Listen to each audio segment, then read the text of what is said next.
sejahtera, terima kasih karena bersama dengan saya di Nazilin Unity Channel. Benarkah Muhyiddin akan dipecat sebagai presiden dan sebagai sebagai pengerusi Perikatan Nasional, penasihat lah pula, pengerusi. Persoalan itu timbul apabila banyak desas-desus menyatakan bahwa kepercayaan kepimpinan terhadap Muhyiddin di dalam Perikatan Nasional mulai hilang.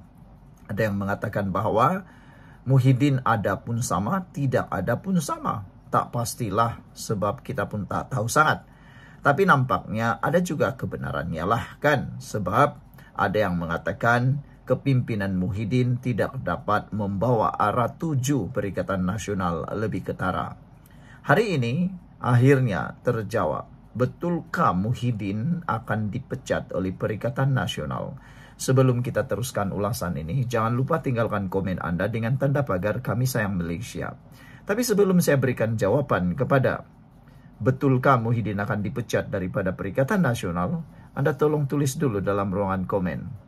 Pada pendapat Anda, siapakah sebenarnya yang boleh menggantikan Muhyiddin sebagai pengerusi Perikatan Nasional? Adakah Anda rasa Muhyiddin patut turun dari jawatan tersebut? Dan kalau Muhyiddin teruskan sebagai pengerusi Perikatan Nasional, sejauh mana Perikatan Nasional boleh bergerak? Adakah Perikatan Nasional makin maju atau makin mundur kalau Muhyiddin masih kekal? Karena dalam Perikatan Nasional sebenarnya ramai lagi yang berpotensi, tapi berpotensi pun belum tentu lagi lah boleh membawa atau tidak. PAS menafikan Majelis Presiden PN hakis peranan Muhyiddin. Sebelum kita teruskan ulasan ini, jangan lupa tinggalkan komen Anda dengan tanda pagar Kami Sayang Malaysia. Izinkan dulu saya kongsikan kepada Anda semua. Ini terapi imun Transofector for Life. Terapi imun yang meningkatkan daya imun badan kita sehingga 400%. Secara umum dan ringkasnya, apabila imun badan kita lemah, apabila imun badan kita tidak berfungsi dengan kuat, kita kena penyakit.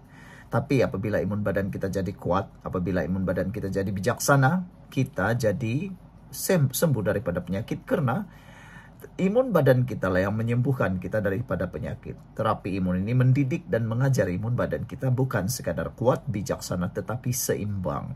Cepat dapatkan produk ini melalui nombor telepon saya yang tertera. Dan ingat, produk ini lulus KKM, halal, dan diperakui oleh dokter-dokter di seluruh dunia. Kalau Anda sudah berdoa bertahun-tahun untuk lepas daripada masalah kesehatan Anda, mungkin ini jawaban kepada doa Anda selama ini.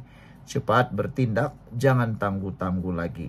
Karena orang bertangguh adalah orang yang akan kerugian.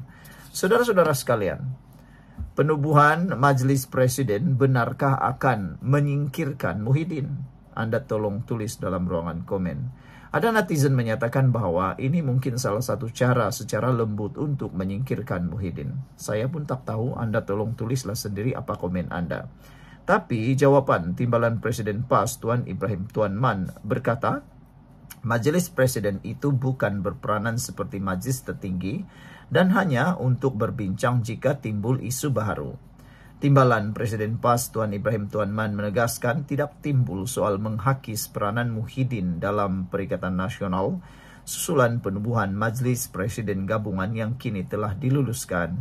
Beliau berkata Majelis Presiden itu bukan berperanan seperti majlis tertinggi dan tidak mengadakan mesyuarat secara kerap, tetapi hanya mengadakan perbincangan sekiranya timbul isu baharu.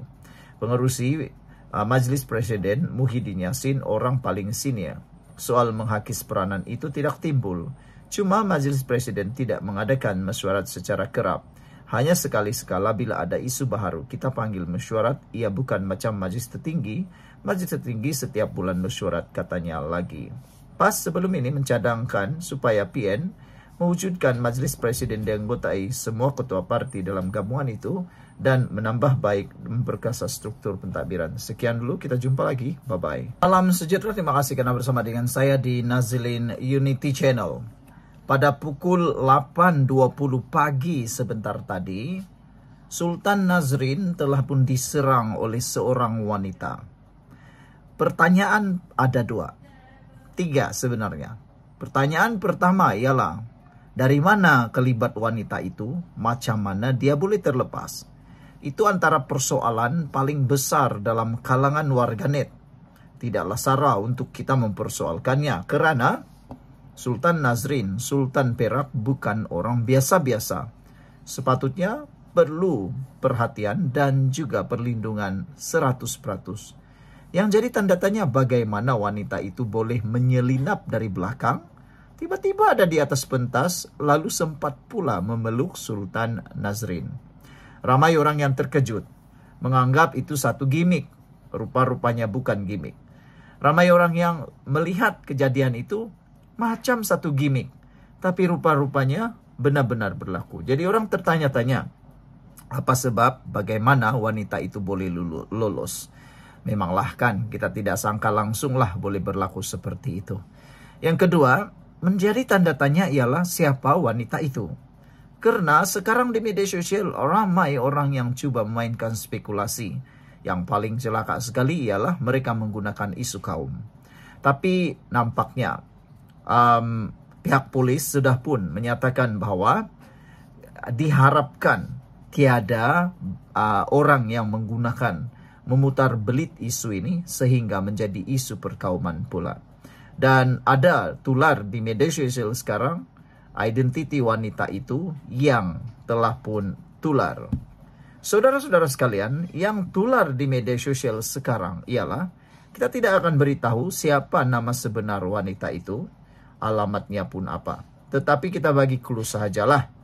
Menurut di media sosial, jawaban ketiga, soalan ketiga yang tular ialah, apa sebab wanita itu berani, nekat, mahu memeluk Sultan Nazrin? Ini soalan yang kita akan ulas sebentar lagi. Sebelum kita teruskan ulasan ini, jangan lupa tinggalkan komen Anda dengan tanda pagar Kami Sayang Malaysia.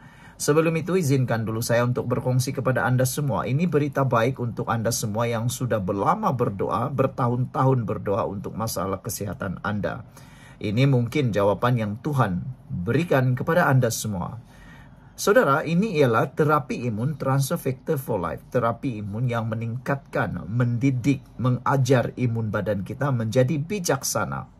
Melalui imun badan kita, melalui terapi imun ini, imun badan kita jadi bijaksana, lalu mengenal mana satu lawan, mana satu kawan di dalam tubuh badan kita. Imun badan yang kuat dapat menentukan dan dapat menghapuskan akar penyakit yang ada dalam tubuh badan kita. Dengan itu, kita sembuh daripada penyakit. Cepat dapatkan terapi imun Transfer Factor for Life ini melalui nomor telepon saya yang tertera. Produk ini lulus KKM, halal dan diperakui oleh doktor-doktor di seluruh Malaysia dan di seluruh dunia. Saudara, kalau kamu sudah lama berdoa untuk masalah kesehatan kamu, mungkin ini jawaban yang Tuhan tunjuk kepada Anda hari ini. Jangan abaikannya, cepat hubungi saya. Saudara-saudara sekalian, menurut sumber yang kita terima, wanita yang mahu menyerang, yang menyerang Sultan Perak ini sebenarnya seorang yang ada masalah mental. Beliau dikatakan seorang ada masalah psikotrik. Dan menurut siasatan yang kita terima ini, sumber yang kita terima ini menyatakan bahwa subjek menganggap Duli Yang Maha Mulia adalah suaminya dengan panggilan Nazri. Nah, memang wanita ini ada sedikit masalah mental lah. Rupa-rupanya dia bukanlah mau menyerang Sultan Nazri, tetapi beliau mahu memeluk Sultan Nazrin kerana menganggap baginda adalah suaminya. Jadi memang wanita ini ada masalah mental lah kan. Sebenarnya dia bukanlah mau mencederakan, tetapi dia menganggap, melihat Duli Yang Maha Mulia Sultan Perak seperti seorang suaminya, adalah suaminya dengan panggilan Nazri. Tapi itulah, agak kesian jugalah wanita ini. Bagaimanapun kita berdoa supaya masalah ini dapat diselesaikan dengan segera. Dan menurut laporan ini juga, ujian tes urin telah dibuat, rawatan pemeriksaan HPRB juga sudah dibuat, dan menurut maklumat yang kita terima ini, wanita ini seorang yang bekerja di McDonald dan beliau kononnya tinggal di Ipoh juga. Nah, jadi kita berdoalah supaya semuanya ini terjawab, terungkai dengan segera.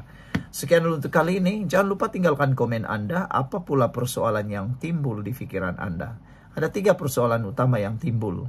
Pertama, bagaimana dia menyelinap. Kedua, siapa wanita ini? Yang ketiga, apa sebab dia mahu memeluk Sultan Nazrin, Sultan Perak?